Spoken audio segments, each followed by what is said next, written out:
이새 줄기에서 한 싹이 나며 그 뿌리에서 한 가지가 자라서 열매를 맺는다. 이새가 누굽니까? 다윗 왕의 아버지입니다. 다윗 왕의 아버지. 그러니까 즉 다윗 후손으로 오는 그 어떠한 존재에 대한 예언이다 이렇게 생각할 수 있습니다. 2절에 보니까 주님의 영이 그에게 내려오신다.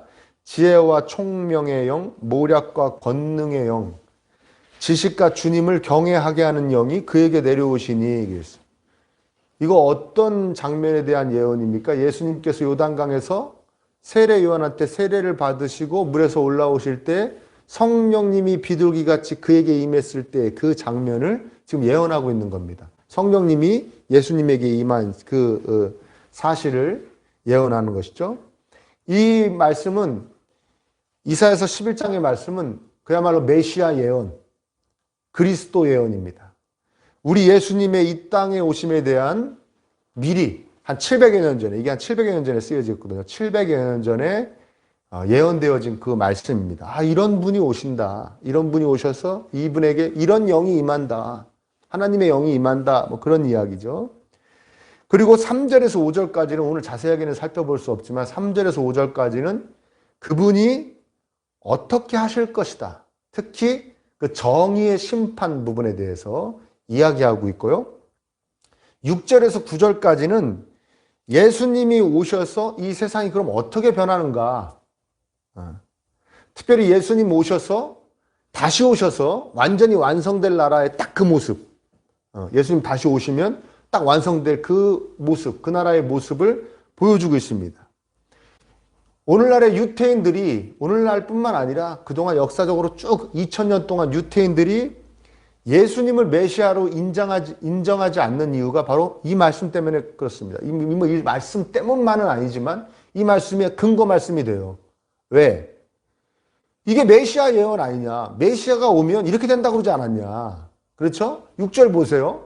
그때에는 이리가 어린 양과 함께 살며 표범이 새끼 염소와 함께 누우며 이리와 어린 양은 서로 죽이고 도망가고 뭐 그런 사이지 않습니까? 표범과 새끼 염소도 마찬가지인데 함께 누워있대요. 그 다음에 송아지와 새끼 사자가 또 살찐 짐승이 함께 풀을 뜯는다. 그리고 어린아이가 또 그것을 막 얘네들을 데리고 같이 놀러 다닌대요. 암소와 곰이 7절에 암소와 곰이 서로 버시되며 그것들의 새끼가 함께 눕고 사자가 소처럼 풀을 먹는다. 젖 먹는 아이가 독사의 구멍 곁에서 장난하고 젖된 아이가 살무사의 굴에 손을 넣는다. 이런 일들이 지금 일어납니까? 일어나지 않고 있습니까? 택도 없죠. 택도 없는 일이죠. 그렇죠? 그래서 유태인들이 얘기하는 겁니다. 따라서 메시아는 아직 오지 않았다. 예수는 자신이 메시아라고 우겼지만 그것마저도 입증을 못하고 실패한, 그래서 십자가에 달려 처참하게 죽은 청년이다. 실패한 청년일 뿐이다. 삶이 실패로 끝난 청년일 뿐이다. 그리고 그들은 이야기하는 거예요. 근데 우리는 알고 있죠. 우리는 알고 있습니다. 예수님의 첫 번째 오심과 예수님의 두 번째 오심의 그 사이에 대한 이해가 있는데, 우리는 그걸 이해하고 있는데 이들은 그 이해가 부족한 것이죠.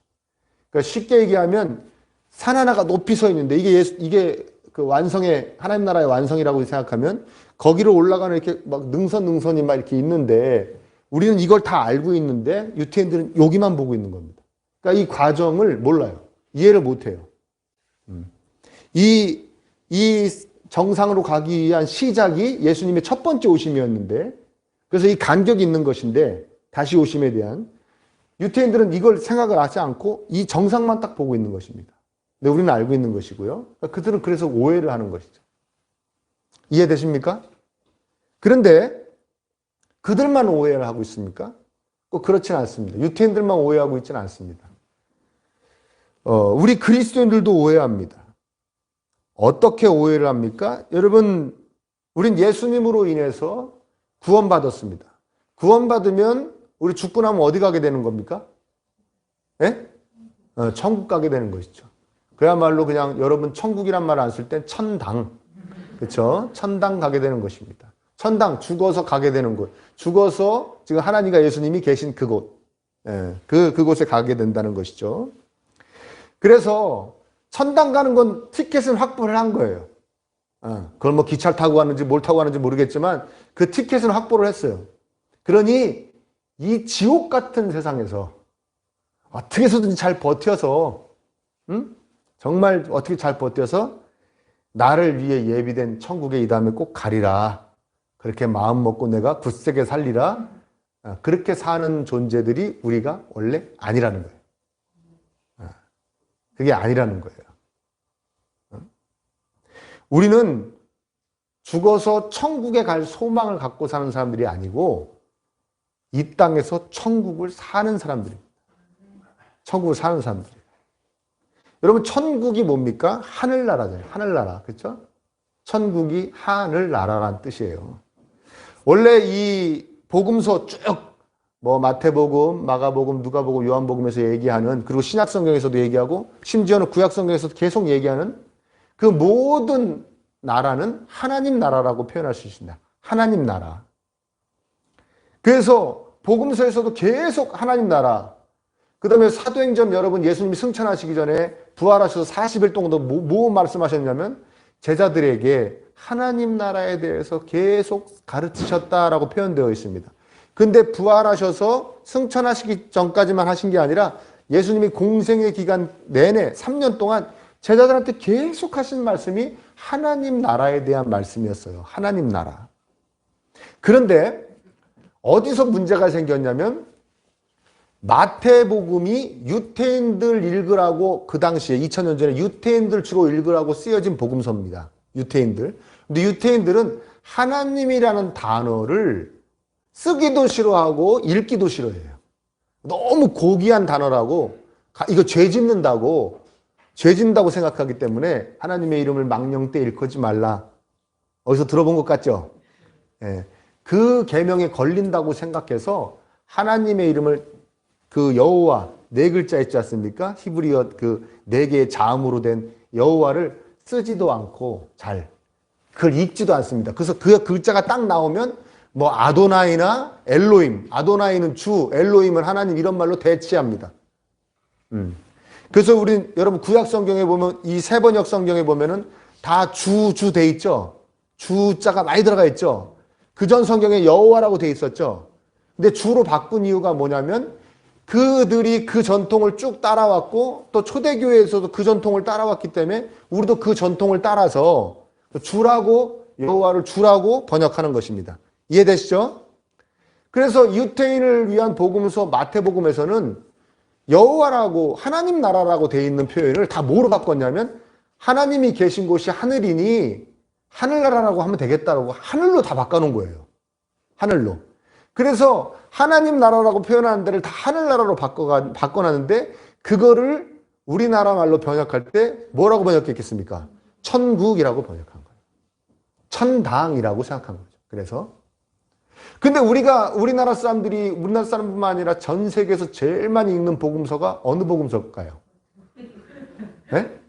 마태복음이죠. 내가 2022년도는 성경을 읽으리라. 그리고 꼭 그 목사님이 복음서부터 읽는 게 좋다고 그랬다. 신약 성경부터. 그럼 어디 읽어요? 마태복음 있다가 어디서 포기가 돼요? 마태복음에서 포기가 되죠. 그러니까 마태복음만 주야장창 읽은 거죠. 그래서 하나님 나라라는 개념은 별로 없고 그냥 천국이 돼버린 겁니다. 천당이 돼버린 거예요. 이해되세요? 그러니까 예수님이 말씀은 뭐였냐면 너네한테 이미 내가 올 때 하나님 나라가 임했다고 얘기했어요. 임했다고. 그래서 누가복음 11장에 보면 예수님 이렇게 말씀하십니다.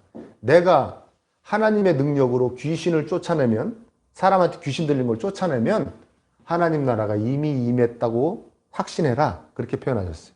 이미 임한 것이다 그랬어요. 예수님이 하나님 능력으로 귀신 쫓아냈습니까? 안 쫓아냈습니까? 쫓아냈죠. 하나님 나라가 이미 임했다는 말씀이에요.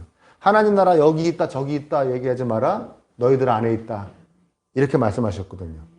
하나님 나라가 이미 임했습니다. 그런데도 불구하고 특히 우리나라 사람들이 여기서는 지옥 같은 세상, 이 세상 나라 살다가 죽어서 하나님 나라 간다고 생각하는 거예요. 죽어서 천국 간다고 생각하는 건데 그게 완전히 오해하고 있는 것입니다. 예수님은 제자들에게 이미 임한 하나님 나라를 어떻게 하나님 나라가 어떤 것이고 하나님 나라를 어떻게 살아가야 될지를 계속 가르치시다가 가셨어요. 성령님도, 예수님 승천하시고 오신 성령님도 우리에게 하나님 나라를 어떻게 살아가야 할지를 계속해서 가르치시고 인도하십니다. 그러니까 우리는 예수님의 복음을 받아들였을 때 이미 시작된 하나님 나라의 백성으로, 그 나라의 하나님 나라의 시민으로 신분이 바뀐 사람들입니다. 그래서 이미 임한 천국, 즉 하나님 나라에 사는 사람들입니다. 따라서 이사야서 11장 6절에서 9절 말씀들이 여러분 우리 삶에서 드러나야 돼요. 무슨 얘기냐면 이 말씀이 예수님 다시 오시면 완전히 완성되지만, 아멘, 완성되기 전까지 그 완성의 모습을 향해 계속 발전해 가는 것입니다. 성경은 참 뭐가 어렵냐면요, 이런 거예요. 성경은 이렇게 얘기합니다. 예수님이 오시기 전까지 세상은 계속 망가질 거라고 말씀하세요. 근데 또 다른 데서는 뭐라고 얘기냐면 예수님이 오시기 전까지 세상은 점점 완성되어져 갈 거라고 그래요. 아름다워져 갈 거라고 그래요. 회복되어져 갈 거라고 얘기하는 것입니다. 무슨 말인지 이해되십니까? 네. 그래서 좀 이따가 설명하겠지만 어느 나라가 망가져가고 어느 나라가 완성되어져 가는지는 좀 이따 설명하겠지만, 아무튼 이 완성되어졌을 때의 모습이 우리 삶에서 조금씩 계속 나타나야 되는 것입니다. 그걸 뭐라 그러냐? 하나님 나라를 살아가고 있다라고 얘기하는 거예요. 아멘? 천국을 사는 것이죠. 천국을 살아가는 것입니다. 어렵습니까? 그래요? 그럼 조금 더 설명해 드릴게요. 이 천국을 살아가는 모습은 어떤 모습이냐? 오늘 본문의 말씀처럼 한번 따라할 거예요. 저주가 풀린 모습. 저주가 풀린 모습입니다. 그러면 하나님 나라가 임하기 전에 이 세상 나라는 저주받은 땅이냐? 예, 맞습니다. 저주받은 땅입니다. 창세기 3장에서 아담과 하와가 하나님에게 반역했을 때, 하나님을 자신의 주인 자리에서 밀어버렸을 때, 밀어내고 자신이 자신의 주인 되었을 때 하나님이 이렇게 얘기했습니다. 너희들 나 배신했으니까, 나한테 반역했으니까 너희들 저주받을 거야 라고 말씀하지 않으시고 이렇게 표현하세요. 너희들로 인해 땅이 저주를 받는다 그랬어요. 땅은 뭘 얘기하냐면 우리 인간을 뺀 피조 세계를 얘기하는 겁니다. 이 땅도 얘기하고 하늘도 얘기하고 뭐 동식물도 얘기하고 다 이 우주를 얘기하는 겁니다. 우리로 인해 저주받았다는 거예요. 왜 죄는 우리가 졌는데 그들이 저주를 하셨냐? 그걸 저주하셨냐? 사실은 하나님이 저주한 게 아닙니다. 법칙이 그렇게 되어 있었던 겁니다. 인간이 하나님이 주시는 능력과 지혜를 공급받아서 이 땅을 잘 다스리게 이렇게 만들으셨거든요. 법칙을. 이 땅을 잘 섬기게 만드셨는데 인간이 하나님께로부터 관계가 단절되어서 하나님으로부터 이 세상을 잘 다스릴 지혜와 능력을 받지를 못하니까 잘 다스릴 수 있습니까? 없습니까? 없죠. 잘 섬길 수 있습니까? 없습니까? 없어요. 잘 보살펴 줄 수가 없어요. 그러니까 마치 이 모든 피조세계가 저주받은 것 같이 돼버린 거예요. 이해되세요?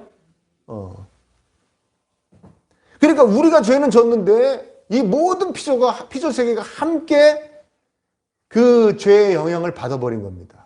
함께 힘들게 되어버린 겁니다. 그래서 이게 저주입니다. 오늘 본문 말씀에서도 우리가 조금 눈치를 챌 수가 있어요. 가만히 보십시오. 사자가 풀을 뜯어 먹는데요. 그리고 6절에 뭐라고 그럽니까? 송아지와 새끼 사자가 또 살찐 짐승이 함께 풀을 뜯다. 성경에서 분명하게 언급하고 있지는 않지만 그러니까 원래 동물들이 다 초식동물이었다는 거예요. 육식동물도 있었다는 거예요. 다 초식동물이었다는 거예요. 이걸 보면은 성경에서 분명히 언급하지 않는다고 그랬습니다. 근데 이 구절을 보면 원래 다 초식동물이었구나를 알 수 있습니다. 그만큼 먹이가 풍부했다는 거예요. 막 풀을 뜯어 먹어도 됐다는 거예요. 그런데 왜 갑자기 동물이 동물을 먹겠댔죠? 정확한 이유는 몰라요. 풀 먹다 보니까 풀이 없어. 배는 너무 고픈데 저거라도 먹어야겠다. 힘센 게 먹었는지, 아니면 먹다가 내일은 어떻게 먹지? 풀은 요거밖에 없는데 저걸 죽여야겠다. 왜 육식동물들이 그냥 다른 종을 그냥 물어 죽여버리잖아요. 자기가 더 많이 잡아먹기 위해서 경쟁자라고 죽여버리잖아요. 먹으려고 죽이는 게 아니고 그냥 죽여버리듯이 내일은 풀을 어떻게 먹지? 저걸 죽여야 내가 풀을 먹겠다고 죽였을지 모르겠지만 몰라요. 그거 이거 진화론 얘기하는 것도 아닙니다. 몰라요, 저도. 아무튼 그런 일이 발생했다는 거예요. 원래는 풀이 풍부했고 그래서 사이좋게 다 같이 다 먹을 수 있는 세상이 하나님 만드신 세상은 그런 세상이었는데 그게 뒤틀려져 버렸다는 거예요. 예. 땅이 엉겅퀴를 내고 가시덤불을 내니까 초식동물이 먹을 것이 모자라지고 그러다 보니까 어떻게 서로 잡아먹기도 되고 그렇게 됐다는 겁니다. 약육강식의 세계가 됐다는 것이고 약육강식의 세계. 그 예수님께서 오셔서 이런 세상을 이 저주받은 세상을 불쌍히 여기시고 예수님께서 오셔서 그 저주를 푸시고 원래대로 회복을 시작하셨어요. 왕자의 키스로 영원히 잠만 자게 되는 공주가 저주가 풀려가지고 깨어나듯이 이 세상을 깨우기 시작하신 겁니다. 그것이 뭐냐? 하나님 나라의 시작입니다. 아멘? 저주가 풀린 겁니다. 저주가 풀리기 시작한 사건이 일어난 겁니다. 그러니까 우리의 삶에도 저주가 풀린 모습이 나타나야 된다는 것입니다. 아멘? 여러분, 저주가 풀린 모습이 나타나고 있습니까? 아주 쉽게 오늘 말씀과 연관해서 쉽게 얘기할 수 있는 건 여러분, 저주하십니까? 누구를? 아니면 누구한테 저주를 받고 계십니까? 그냥 웃는 건 뭡니까? 저주, 제가 늘 이야기하지만 저주가 대단한 게 아닙니다. 한번 따라 볼까요? 어디, 얼마나, 잘 되나, 보자. 이게 저주입니다. 다시 여쭤볼게요. 저주하고 계십니까? 혹시 누군가가 자기 저주할까요? 이게 저주입니다.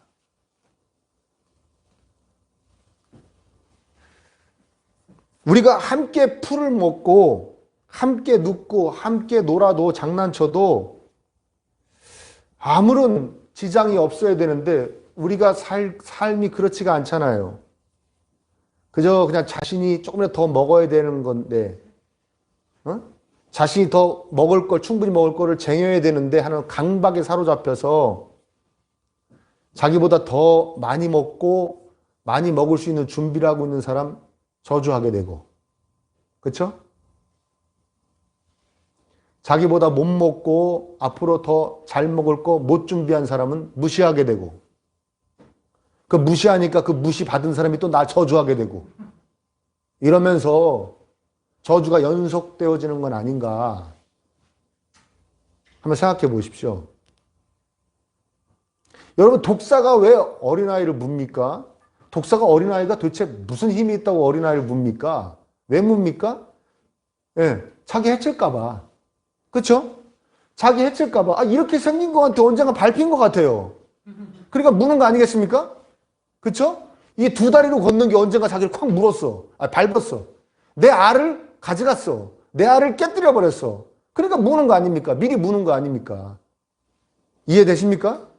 그러니까 내가 누구에게 공격받았던 그 상처가 있어서 나는 더 과잉으로 공격하고, 그렇죠? 내가 또 누구를 공격했던 죄책감이 있어서 누군가 그 죄로 인해 나에게 복수하지는 않을까, 나를 공격하지 않을까, 그런 또 그 불안함에 사로잡혀 있고, 그 모든 사로잡히면서 저주가 계속 일어나는 것이죠. 서로 미워하고 원망하고, 그렇죠? 공격하고, 이런 일들이 계속 우리 삶 가운데 일어나는 것입니다. 이게 저주의 삶이죠. 저주의 삶. 생각해 보십시오. 내가 내 주변에 있는 모든 사람들을 저주하지 않고 정말 진실되게 정말 잘 되면 좋겠다. 그렇게 생각하는지 시시때때로 저주하는지 어디 얼마나 잘 되나 보자. 그래, 한번 해봐라. 나는 정말 다른 사람한테 온 온전한 축복만 받고 살 그런 저주가 풀린 그런 사람인지, 아니면 누군가가 지금 내 앞에서 해 웃지만 나를 그래 너 얼마나 잘 되나 보자.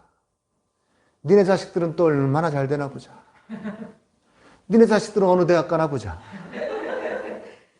그리고 저주하고 있지는 않는지 좀 생각해 보십시오.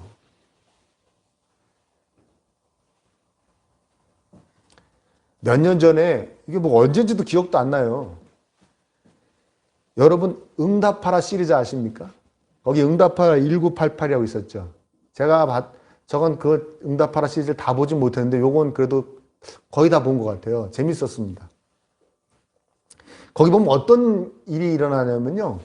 어떤 집이 잘 살았어요. 아버지가 은행 다니고 잘 살았는데 이 집이 친구 빚 보증을 잘못 싸서, 보증하면은 또 가슴 아픈 분들 많이 계시죠? 보증을 잘못 써서 이 집이 날아갑니다. 이 집이 망해버려요. 근데 그 집에 새빵 살던 어떤 사람은 재질이 가난한데 그 단칸방에 아들 둘하고 엄마 아버지가 사는데, 엄마가 라미란이죠. 아들이 산 복권이 당첨이 돼가지고 이 집이 망하는 이 집이 사버립니다. 그리고 그 지하 단칸방에는 이 집이 들어가요. 그 집 단칸방은 아니었던 것 같은데 아무튼 그 집주인이 그 지하로 단칸방으로 들어가고 세를 얻어서 그 동네에서 정말 제일 못 살던 집이 그 집을 사버려요. 주인이 돼버립니다. 완전히 그냥 하루아침에 역전이 돼버린 거죠. 두 집이 얼마나 잘 지내는지 몰라요. 그냥 먹을 거 있으면 막, 물론 이 잘 사는 집이 이제 그 지하로 계속 싸 나르지만 그래도 이 지하에 사는 엄마도 손이 커서 감자를 삶으면 이만큼씩 삶잖아요. 못 사는데도. 그래서 또 그거라도 올리면서 서로 막 잘 지냅니다. 위에서 고기 구면은 그 집 딸이 또 귀신같이 냄새 맡고 올라가서 고기 막 뭐 주워 먹고 막 그러고 잘 지내요. 서로 그냥 정말 잘 되기를. 이 갑자기 떼부자가 된 집이 이 집을 무시하지도 않고, 니네가 잘 살 때 우리 무시했지 이러면서 무시하지도 않고, 이 갑자기 거지된 집이, 지하 새방으로 들어간 집이 이 자기 집 산 집을 그래 너네 언젠가 뺏을 거야 우리가 그러지도 않고 서로 잘 되기를 축복합니다. 바래요. 그렇게 서로 무시하지도 열등감에 위축되지도 않습니다. 그 두 집 자녀들은 또 얼마나 잘 지내는지 모릅니다. 그 동네 주민들이 거의 다 그렇게 지내요. 그 드라마 그래서 그렇게 시청률이 높았던 것 같아요. 서울대 의대를 갈 실력의 친구가 공부에 전혀 취미가 없어서 대학을 포기한 친구하고 죽고 못 사는 사이로 삽니다. 그 친하게 지냅니다. 같이 학교를 다닙니다. 여러 번 대학에 떨어져서 재수, 삼수도 아니고 육수를 하고 있는 동네 형을 그 동생들이 깍듯이 대접하고, 지금 서울대를 다니고 있는 어느 여학생은 오빠 대접을 깍듯하게 합니다. 전 세계에서 바둑을 제일 잘 두는 천재이자 부자인 친구와 지하 새방에 사는 친구하고 사랑을 나눕니다. 누구도 누구를 무시하지 않고 누구도 누구와 자신을 비교하지도 않습니다. 서로가 서로를 진심으로 축복합니다. 이게 저주가 풀린 모습이죠. 이해되십니까? 응답하라 1988은 저주가 풀린 모습을 보여주고 있는 것입니다. 사실은 거기 다 좀 나중에 알고 보니 다 그리스도인이었더라. 끝났으면 참 좋았을 텐데 그건 아니더라고요. 교회 다니는 사람 한 명도 없어요. 그게 좀 굉장히 안타까웠는데, 우리 그리스도인들이 살아내야 하는 모습, 우리 그리스도인들이 그렇게 사는 걸 뭐라고 그러냐, 아, 저 사람들 천국에서 살고 있구나 그러는 겁니다. 아멘? 아직 완성은 안 됐지만 시작된 천국에서 살고 있구나, 시작된 하나님 나라 살고 있구나 하고 말할 수 있는 것이죠. 저주가 풀린 삶. 오늘 제가 이렇게 설교 말씀 드리니까 여러분 이 말씀을 들은 분들은 아, 이제 난 저주에서 풀린 삶을 살아야지. 나 누구도 저주하지 않을 거야. 그냥 오롯이 축복만 해야지. 어디 얼마나 잘 되나 보자. 이런 거 안 해야지. 그래야 나도 그런 저주 안 받겠지. 누구지? 누가 날 그렇게 생각할 수 있을까? 내가 가서 너무 잘난 척했나? 누가 나 그래 너 얼마나 잘 되나 보자 그러지 않을까? 이런 것도 안 되지. 나 저주 풀린 삶 살아야지. 그런 마음으로 살면 그렇게 되겠지. 그렇게 되겠지. 이건 기독교를 완전히 오해하는 겁니다. 그런 마음으로 그렇게 살려고 애쓰면 그렇게 되는 거 아닙니다. 저주하는데 어떡할 거예요? 내가 어떻게 알아요? 나를 저주하는지 안 하는지. 나도 모르게 그런 마음이 드는데 어떡할 거예요? 어디 잘 되나 보자. 어떻게 이런 삶이 가능하다고 성경은 우리에게 가르쳐주고 계십니까? 9절 뒷부분을 보세요. 뭐라고 얘기합니까? 물이 바다를 채우듯 주님을 아는 지식이 땅에 가득하기 때문이다. 예수님이 다시 오시면요. 다 알게 된다는 거예요. 예수님을 믿었던 사람, 예수님을 믿지 않았던 사람도 저분의 나라였구나. 착각했구나. 우리가 주인인 줄 알았더니 저분이 주인이고 저분의 나라였구나. 그래서 예수님에게 영원한 심판을 받을 사람도, 영원한 복을 받을 사람도, 예수님 믿는 사람도, 예수님 안 믿는 사람도 다 알게 된대요. 주님을 아는 지식으로 다 알게 된다. 그건 뭐라? 가득 주님을 다 알게 된다는 겁니다. 그러면 지금 현재 우리의 삶 가운데 이 천국의 모습이 나타나려면, 우리가 천국을 살아내려면 방법은 딱 하나밖에 없겠죠. 뭡니까? 예수님으로 인해서 가득해져야 되는 거예요. 아멘? 내가 아무리 저주 풀린 삶으로 살 거야. 난 누구 저주도 하지도 않을 거고 저주 받지도 않을 거야. 택도 없는 얘기입니다. 천국의 주인이신, 하나님 나라의 주인이신 예수님의 능력을 힘입어야, 그분이 해주셔야, 아멘입니까? 우리가 완성될 천국의 그림자로 살아갈 수가 있는 것입니다. 이 세상을 살아갈 수가 있는 겁니다. 근데 가득 채워져야 되는 겁니다. 예수님으로 우리가 가득 채워져만 우리는 저주의 삶을 살지 않을 수 있습니다. 여러분, 제발 말씀 읽으시고 기도하십시오. 예수님으로 채워지는 방법은 그 방법밖에 없습니다. 다른 방법이 없습니다. 아멘?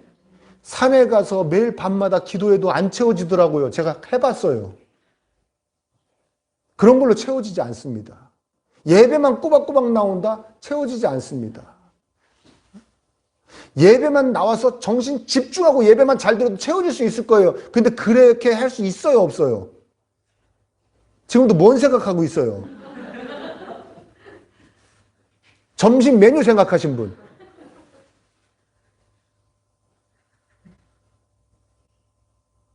매일매일 말씀과 기도로 예수님을 채워야 됩니다. 그래야 내가 저주 풀린 삶을 살 수가 있는 거예요. 저주가 풀려진 삶. 그래서 제가 그렇게 말씀과 기도를 강조하는 겁니다. 아멘? 우리의 난제가 있어요. 우리가 정말 힘든 게 뭐냐면 우리는 이 두 나라에 살아요. 조금 전에 얘기했던 세상 나라와 하나님 나라를 함께 경험하며 삽니다.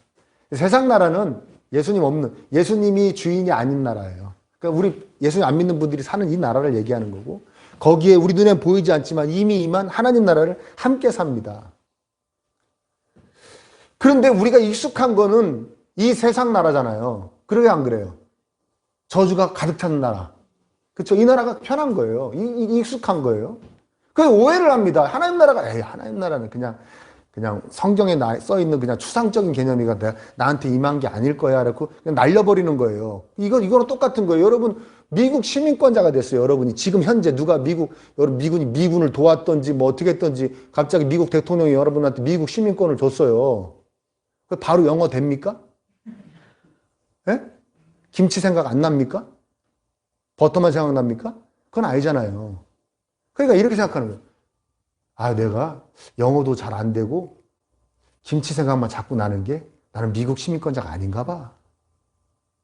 근데 법적으로 내가 미국 시민권자예요, 아니에요? 시민권자죠. 하나님 나라랑 세상 나라가 똑같은 겁니다. 우린 이미 하나님 나라 시민이 됐어요. 이 시민권을 받았어요. 근데 어떤 삶이 더 익숙해요? 저주로 가득한 삶. 그렇죠? 맨날 어디 너 잘 되나 보자.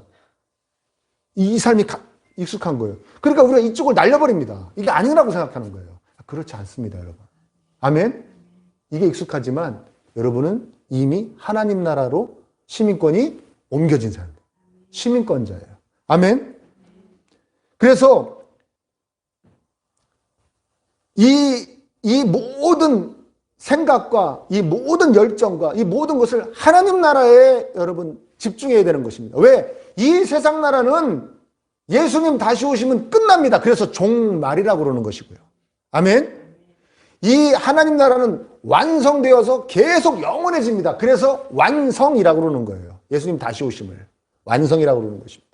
그러니까 여러분 곧 없어질 거에 집중해야겠습니까? 영원의 거에 집중해야겠습니까? 그렇죠. 답은 뻔한 것이죠.